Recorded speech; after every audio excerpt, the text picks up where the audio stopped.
Bien, chers enfants de Notre-Dame-des-Neiges, nous voici dans une nouvelle vidéo et comme nous sommes le 5e samedi du mois, aujourd'hui, nous allons répondre aux questions qui ont été envoyées dans la boîte à questions. Alors nous avons deux questions de Mathias. Voici la première question. Pourquoi est-ce que l'on trouve presque toujours les statues de la petite Thérèse et de saint Antoine de Padoue dans toutes les églises de France ? Et aussi, mais un peu moins, la statue du cœur sacré de Jésus. Nous allons commencer par Saint Antoine. Saint Antoine, vous le connaissez déjà. Nous avons fait une vidéo sur lui en mai 2021. Alors si vous ne l'avez pas vue, vous pourrez aller la regarder. Je rappelle quelques éléments de sa vie. Saint Antoine est né à Lisbonne, au Portugal, en 1195. Et il a connu Saint François d'Assise. Il est devenu franciscain. Saint Antoine était un grand prédicateur, ce qui fait que quand il parlait, il y avait beaucoup de conversions. C'est pourquoi Saint François l'a envoyé prêcher dans différents endroits, et particulièrement en France. Nous allons découvrir ce qu'il y a fait. En tout cas, son passage en France est peut-être la cause du fait qu'il y ait tant de ces statues dans nos églises. Alors, comme on l'a dit, Saint Antoine va prêcher dans notre pays, et particulièrement dans le sud de la France, parce qu'à cette époque-là, il y avait une hérésie, l'hérésie cathare, qui se répandait un peu partout. Alors, qu'est-ce que ça veut dire ? Les cathares, ça veut dire les purs. C'était des personnes qui croyaient qu'il y avait un dieu du bien et un dieu du mal qui s'opposaient et qui considéraient que la matière était mauvaise. Alors forcément, ça posait des problèmes pour la foi de l'Église. Et donc, saint Antoine va prêcher pour rétablir la vérité de la foi catholique. Et avec la permission de saint François, il enseigne aussi à Bologne, à Montpellier, à Toulouse, à Limoges, où il a habité quelque temps. À Brive-la-Gaillarde, nous pouvons encore visiter les grottes où il a vécu, où il a même fondé un monastère avec ses moines en 1226. C'est aussi dans cette ville, à Brive-la-Gaillarde, qu'il a retrouvé des manuscrits qui avaient été dérobés. Donc là, on pense bien que saint Antoine est le saint patron qui nous aide à retrouver les objets perdus. Nous savons qu'il a fait de nombreux miracles durant sa vie. Je vais vous en raconter un qui a eu lieu à Brive-la-Gaillarde. C'était une dame qui devait apporter un panier de nourriture aux moines. Et pour cela, elle devait faire plusieurs kilomètres à pied. Ce jour-là, il pleuvait. Et bien, quand elle est arrivée devant saint Antoine, elle était sèche. Voilà. Passons maintenant à Sainte Thérèse. Alors, Sainte Thérèse, vous la connaissez bien, elle est née en Normandie, elle est française. Voilà. Et Sainte Thérèse est d'abord la sainte patronne de la France. Voilà. C'est pour ça que, certainement, déjà, on a beaucoup de ces statues en France, voilà sa photo, puisque c'est une des saintes protectrices de France avec Sainte Jeanne d'Arc. Sainte Jeanne d'Arc, elle aimait beaucoup, elle a même écrit des pièces de théâtre sur elle. Donc on a deux grandes saintes patronnes et bien sûr la plus grande c'est la Vierge Marie. Voilà, la Vierge Marie qui est la patronne principale de la France. Sainte Thérèse de l'Enfant Jésus, c'est aussi la sainte patronne des missions, au même titre que Saint François Xavier.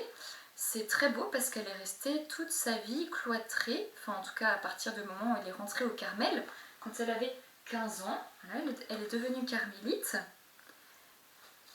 Et sainte Thérèse avait une âme de missionnaire, elle priait beaucoup pour les missionnaires. Ce qui est beau, c'est qu'elle n'a rien fait d'extraordinaire. Et c'est pour ça qu'on peut l'imiter. On peut être saint comme sainte Thérèse, puisque tout simplement, dans tout ce qu'elle faisait, quand elle balayait, quand elle faisait ses travaux quotidiens, elle mettait beaucoup d'amour dans tout ce qu'elle faisait, elle l'offrait à Jésus. On connaît sa vie grâce à un livre, l'histoire d'une âme, qu'elle a elle-même écrite.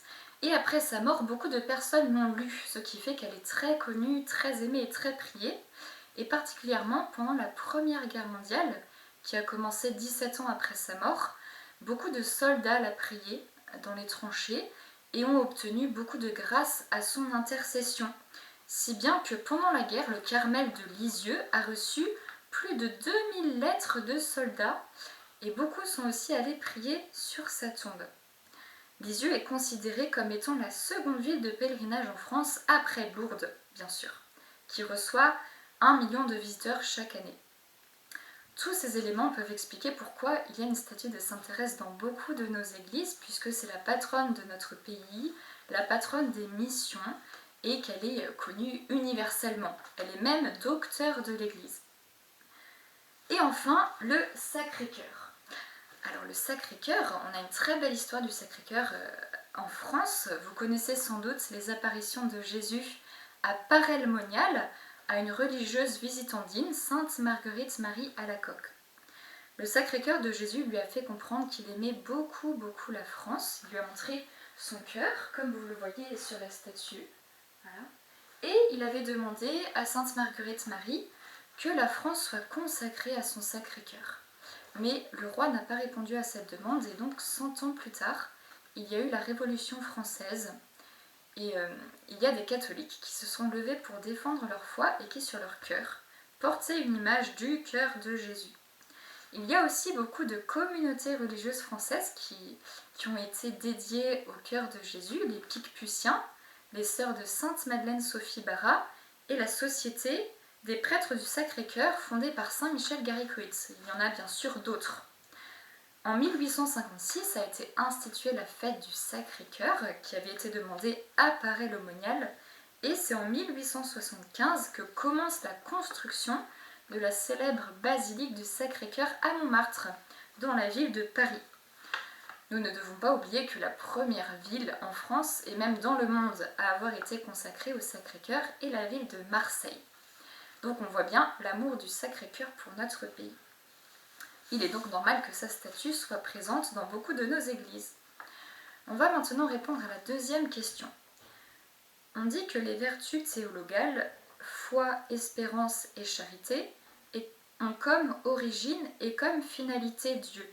Qu'est-ce que cela signifie exactement?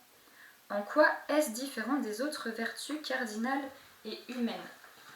Alors, la différence, c'est que les trois vertus théologales, donc la foi, l'espérance et la charité, elles nous sont données directement par Dieu, elles se réfèrent à Dieu. Et vous avez là, on voit bien, hein, c'est Dieu qui nous donne la foi, l'espérance et la charité. C'est lui qui nous donne ces grâces. Alors, vous voyez, la différence avec les vertus humaines, c'est que les vertus humaines, ce sont un peu, c'est nos efforts personnels qu'on fait nous-mêmes, même si bien sûr, elles sont purifiées et élevées par la grâce de Dieu. Alors que les vertus théologales, elles sont données directement par Dieu dans l'âme. Vous voyez, un peu comme un sachet de thé, c'est Dieu qui nous les donne, un peu comme un sachet de thé qu'on plongerait dans un bol d'eau chaude, ça va donner du goût, ça va donner de la saveur, ça infuse, et bien là c'est un peu pareil, le bon Dieu il nous donne ces trois vertus. Alors bien sûr la foi, c'est la vertu par laquelle on croit en Dieu, on s'en remet totalement à Dieu, et à la fin de notre vie, nous verrons enfin Dieu qui a été l'objet de notre foi, en qui nous avons cru. Donc ce sera le couronnement, l'accomplissement de notre foi. Après l'espérance, l'espérance elle est en Dieu, c'est l'espérance du ciel, du bonheur éternel, et le jour où nous irons au ciel, où nous verrons Dieu, elle sera comblée. Donc Dieu lui-même est le terme de notre espérance. Et enfin pour la charité, bien sûr c'est Dieu qui est la source de la charité, puisque Jésus lui-même nous a aimés, il allait jusqu'à mourir sur une croix, il nous a montré l'amour de Dieu, et donc c'est lui qui nous donne d'aimer. Et à la fin de notre vie, nous le rejoindrons, lui qui est amour, et au ciel, bien, il nous comblera de son amour. Voilà.